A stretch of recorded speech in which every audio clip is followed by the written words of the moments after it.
I have so many books to talk about. Hello everybody, welcome back to a new video. So today I have like a reading wrap up.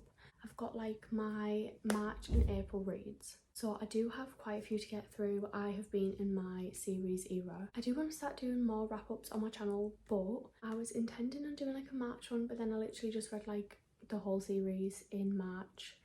And then I did the same thing in April, so I thought I would just combine them. So I've got quite a lot to share with you, so I'm just going to get straight into it. Starting off with the alcatar series. Now, I am aware that I've talked about this a lot already, especially if you do follow like my book Insta, book talk.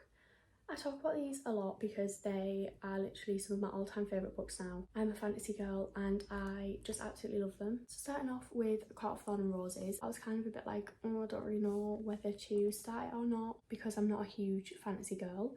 I was kind of like a fantasy dystopian girl when I was younger, in terms of like the Hunger Games, Divergent, Maze Runner. I feel like everyone was kind of in that phase. But then I kind of became more of a romance girl, like majority of the books I read are romance. So this kind of scared me a little bit, but I am so glad that I read this. The skin of a wolf would bring enough gold to feed her sisters for a month, but the life of a magical creature comes at a steep price and Feyre has just killed the wrong wolf. Taken prisoner by a high fae lord, Feyre learns that her masked captor is hiding even more than his piercing gaze suggests. But as Feyre's feelings for Tamlin begin to burn through every warning she's heard about his kind, a shadow is falling across the land. And if Feyre cannot fight it, she will lose everything. So this book basically follows Feyre and Tamlin. Feyre is essentially like taken from her home with her sisters to Tamlin's home in the Spring Court. I'm really bad at explaining books, but I am especially bad at explaining fantasy books because I feel like so much goes on that sometimes it's not hard to get like the main plot, but like there's so many subplots and different things that are like relevant, but without giving spoilers, it's kind of hard to explain. It's kind of like the human world and the fairy world. She crosses the border to go and live in the Spring Court with Tamlin. There's different courts there as well, like the Spring Court, Autumn Court, Summer Court. But there's kind of like they call it a blight that is affecting their lands and affecting their powers, etc. You find more about that in this book. We meet some pretty important characters in this book also. No spoilers, but kind of spoilers.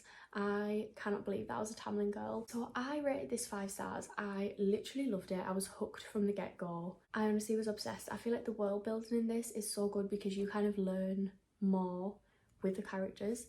Like we learn stuff as Feyre learns it, so it's like not too complicated. Then I went straight on to A Court of Mist and Fury. I don't even know where to begin with this book. I am literally obsessed. I would imprint this book on my soul if I could. I just love it so much. Favourite book of the series. And to be honest, probably one of my favourite books of all time. One of my favourite romance books, one of my favourite books ever, one of my favourite book couples. This just does it for me. Because they are in a series and I'm reading the back of them, they might have like, not spoilers, but obviously they kind of hint to what happened in the last book. So if you don't want to know, then don't listen, just skip ahead a little bit. Feyre is immortal. She has rescued her lover Tamlin from the sadistic fairy queen and now possesses fae powers beyond imagining. But Feyre cannot forget the destruction she wrought to save her beloved, nor the bargain she made with Rhysand, High Lord of the feared Night Court. And as Feyre is drawn even deeper into Rhysand's world, she senses a dark pain in his heart that echoes her own.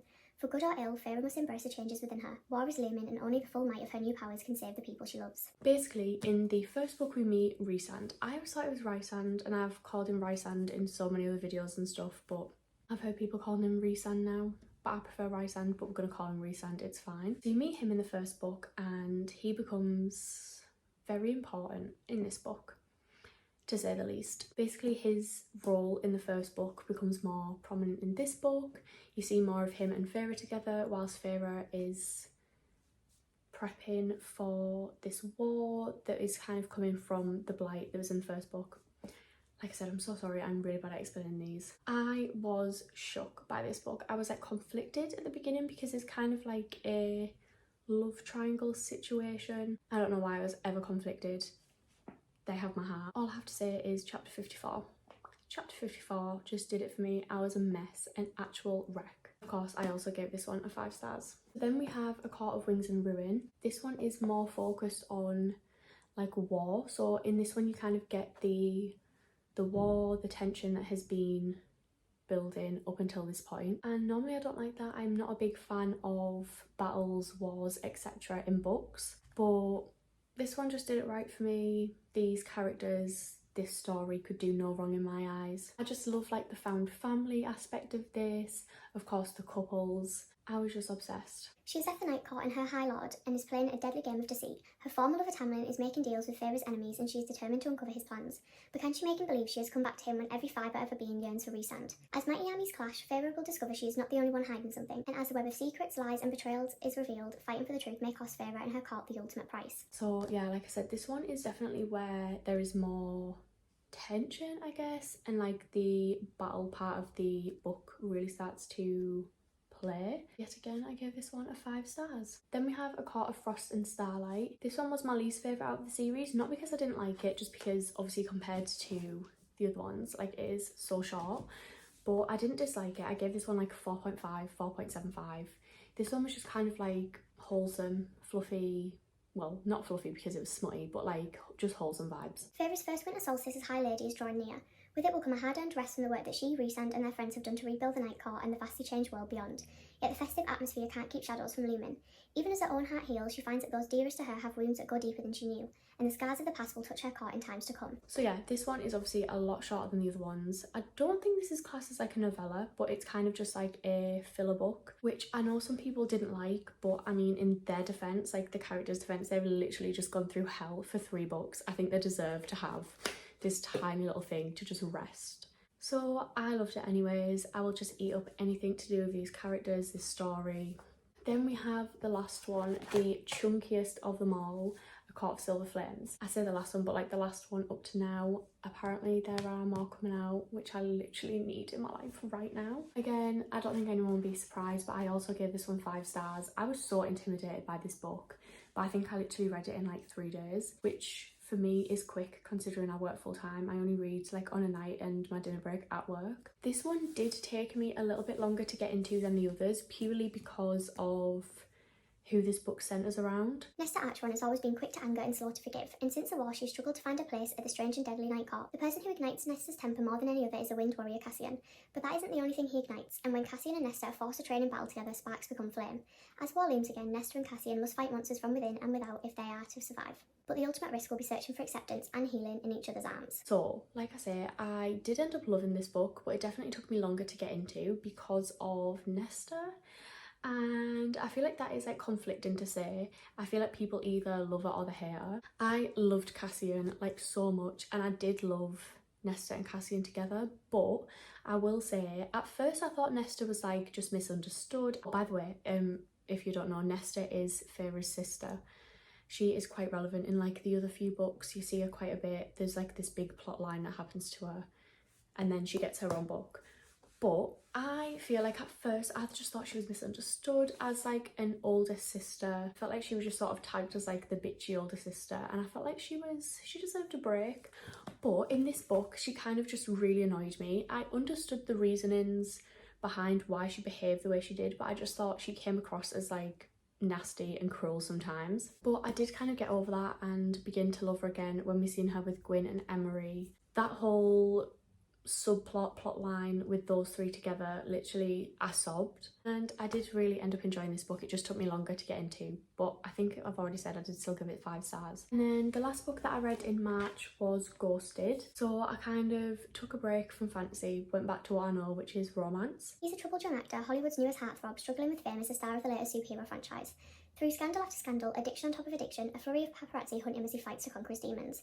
She's a single mother, assistant manager at a grocery store, with a 5-year-old daughter. Every day when she goes to work, lurid tabloids surround her, the face of a notorious bad boy haunting her from their covers.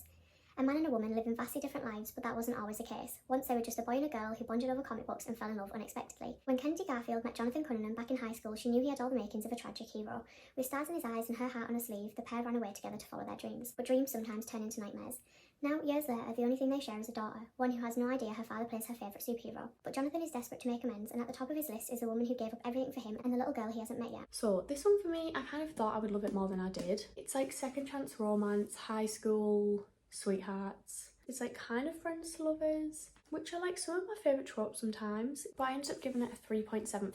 I didn't hate it, I just didn't love it as much as I thought I was going to. It kind of just felt like it could have been shorter. I feel like we got the plot, or like you knew what the plot was going to be, you kind of knew what was going to happen, literally like 50 pages in, and I was kind of a bit like, well, where do we go from here? Like, why is this literally like a 400 and something page book? I mean, it was a quick and easy read, and I definitely didn't hate it. It just wasn't my favourite, unfortunately. So I carried on my little romance kick into April, and I read Things I Never Got Over. This had been on my TBR for ages, but I just kind of thought it was like quite chunky for a romance book. But I ended up loving it. I gave this 4 stars, I think, 4.5 maybe. This is like small town romance, kind of like southern vibes. Enemies-ish to lovers, not really, but like grumpy sunshine. Bearded bad boy Barber Knox prefers to live his life the way he takes his coffee, alone, unless you count his basset hound Waylon. Knox doesn't tolerate drama, even when it comes in the form of a stranded runaway bride. Naomi wasn't just running away from her wedding, she was riding to the rescue of her estranged twin to Knockamout, Virginia, a rough around the edges town where disputes are settled the old-fashioned way, with fists and beer, usually in that order. Too bad for Naomi, her evil twin hasn't changed at all. After helping herself to Naomi's car and cash, Tina leaves with something unexpected. The niece Naomi didn't know she had. Now she's stuck in a town with no car, no job, no plan, and no home, with an 11-year-old girl going on 30 to take care of. There's a reason Knox doesn't do complications or high-maintenance women, especially not the romantic ones. But since Naomi's life imploded right in front of him, the least he can do is help her out of a jam, and just as soon as she stops getting into new trouble, he can leave her alone and get back to his peaceful, solitary life. At least that's the plan until the trouble turns to real danger. The plot for this one is like not hard to explain, but it just feels like there's a lot going on. Basically, Naomi runs out on her wedding. She leaves her husband to be kind of at the altar. 1, because he's a bit of a dick, and 2, because her twin sister Tina rings her and says she's in trouble. So she goes to where Tina lives. Basically, Tina has always been like bad. She's always been just not a very nice person, and she does Naomi dirty and ends up stealing Naomi's car and leaving her with the niece that she didn't know she had to look after. But when she's in this little small town, she meets Knox, who is the grumpy guy, and I think we all know what happens, but that is like the basic plot. Obviously there's more to it. I just really enjoyed this, more than I thought I would, because I'm not usually the biggest grumpy sunshine lover. I just thought this was really easy reading, and I just loved small town summer vibes. Then I read Darling Venom. This one, I still don't really know how I feel about it. I feel like people love this, and I kind of thought that I would, and I just didn't. I read this on the plane when I was going to Rome, so I did read it relatively quick, but it just wasn't my favourite. I think I would give this like a 3.5, 3.75. It was just like the tropes in this one for me. It just made me feel a little bit weird, I don't know. My first love ended in tragedy, my second began with his brother. I wasn't supposed to be on that roof on Valentine's Day, neither was Callum Marchetti, the school's designated freak. We met on the verge of ending our lives. Somehow the tattered strings of our tragedies tangled and tightened into an unlikely bond. We decided not to take the plunge and agreed to check on each other every Valentine's Day until school ended. Same time, one roof, 2 restless souls. We kept our promise for 3 years. On the 4th, Callum made a decision, and I was left to deal with the consequences. Just when I thought our story ended, another one began. They say all love stories look the same and taste different. Mine was venomous, disgraceful, and written in scarlet scars. My name is Charlotte Richards, but you can call me Venom. So multiple things in this book just made me feel a bit icky and made me like cringe a little bit. I hated the nickname Venom. Literally gave me such weird vibes, and also like Helen's edgy character kind of just gave me like Tumblr throwback vibes. I don't know what it was. However, I think like year 8, year 9 me would have ate this up. It just felt kind of Wattpad-y. And then the whole brother storyline, I just couldn't get past it. It just, I don't know, it just wasn't my favourite. I did like the book, and I feel like if it was like a different kind of dynamic, then I would have preferred it. But then also that's what makes this book, so I don't know.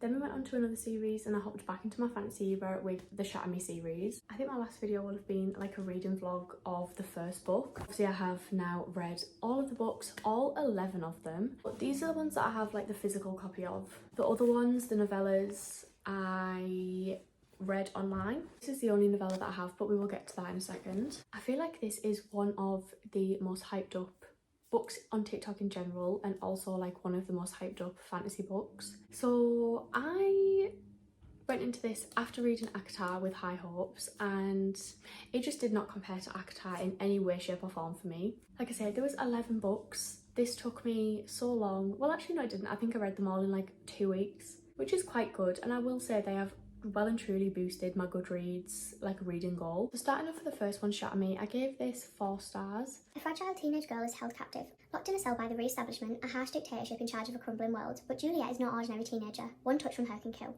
The re-establishment wants to use her as a weapon, but Juliet has other plans. After a lifetime without freedom, she's finally discovered the strength to fight back, and to find a future with the one person she thought she'd lost forever. So this is like a fantasy book, but it's more like dystopian fantasy rather than fairies, things like that. It basically follows Juliet, who she has like powers. She can essentially kill people by touching them. So she is like locked away in this mental asylum. She has gone through some trauma, let's just say. Her parents are shit. They basically put her up for testing in homes, all stuff like that, and she ends up in an asylum because the world has been taken over by this like government called the Re-establishment, who wants to just basically get rid of everything. This one I enjoyed, but for me it felt very much like world building the whole of the book. Like it was kind of like setting the scene. I was waiting for the plot to kind of like kick in.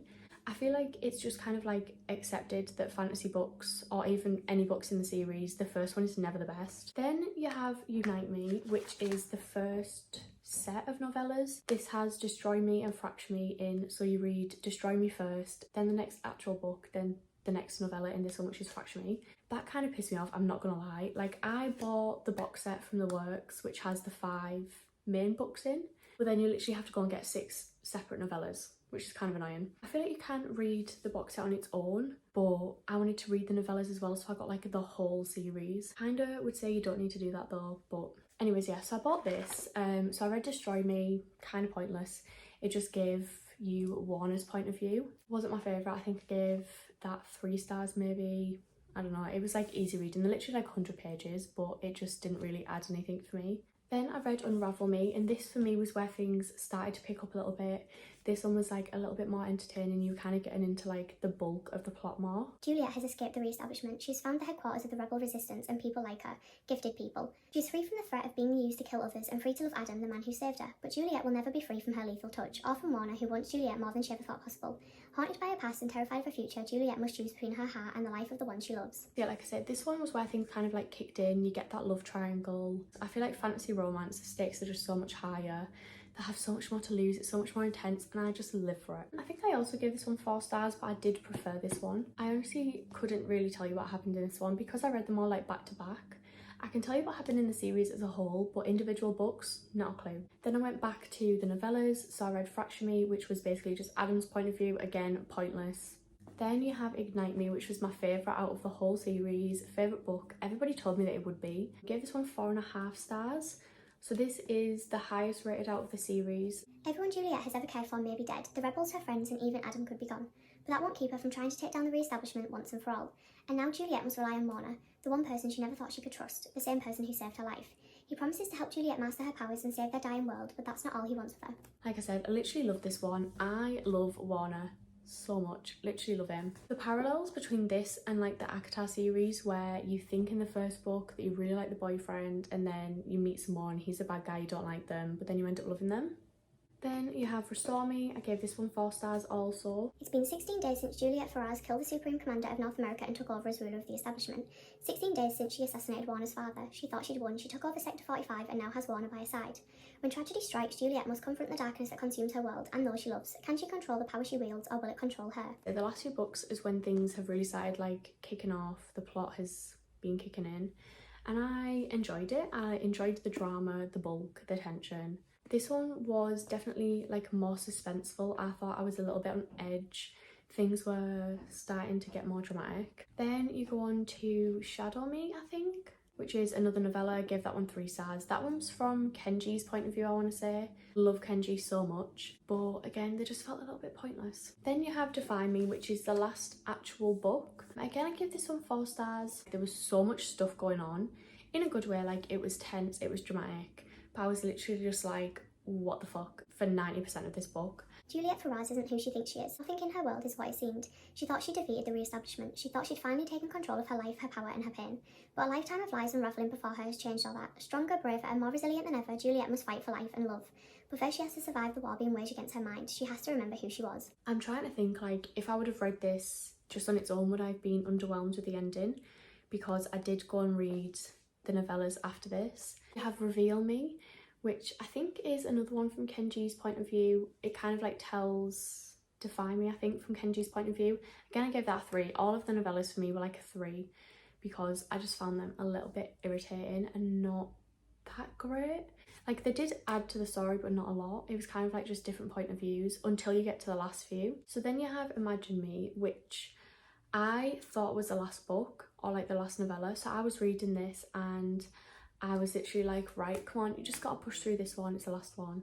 It did not end up being the last one, which again just pissed me off even more. I just felt like they were dragging on so long. Like, Imagine Me seemed to be literally like the longest book ever. I don't actually know how many pages it was because I did read it on my phone, and it was just very mundane, the majority of it, until you got like right to the end, and I just kind of was a bit like, what is going on?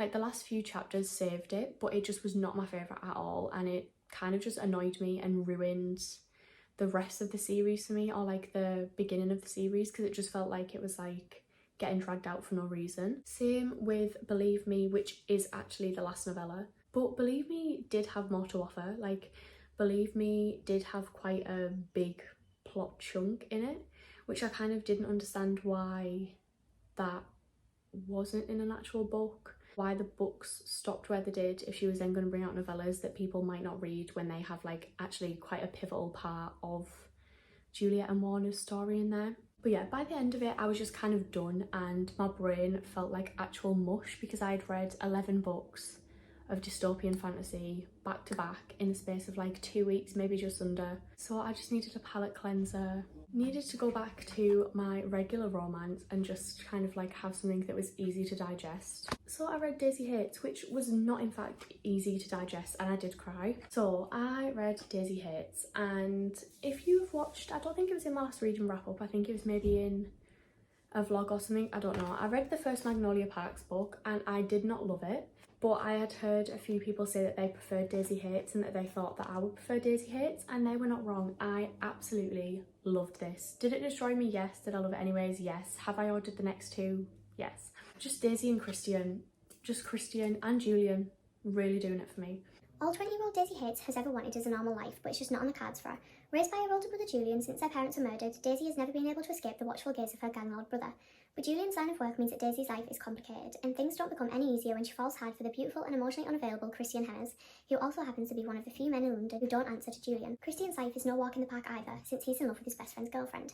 He's happy enough to use Daisy to throw off the scent of his true affections until she starts to infiltrate those two. As their romance blossoms into something neither were anticipating, Daisy, Christian and Julian must come to terms with the fact that in this life everything comes at a price, and sometimes life's most worthwhile pursuits can only be paid in blood. So yeah, this one follows Daisy and Christian, who we see in the first book. I kind of like how you get overlapping storylines from Magnolia Parks into Daisy Hates. Daisy and Christian, who start off as friends of benefits, but of course there is drama, there is guns, there is gangs involved, and a lot of toxicity. I feel like for me the toxicity in this one was more easily excused. I don't know why. I don't know if it's because they started off as friends with benefits, so they weren't like actually a couple or exclusive.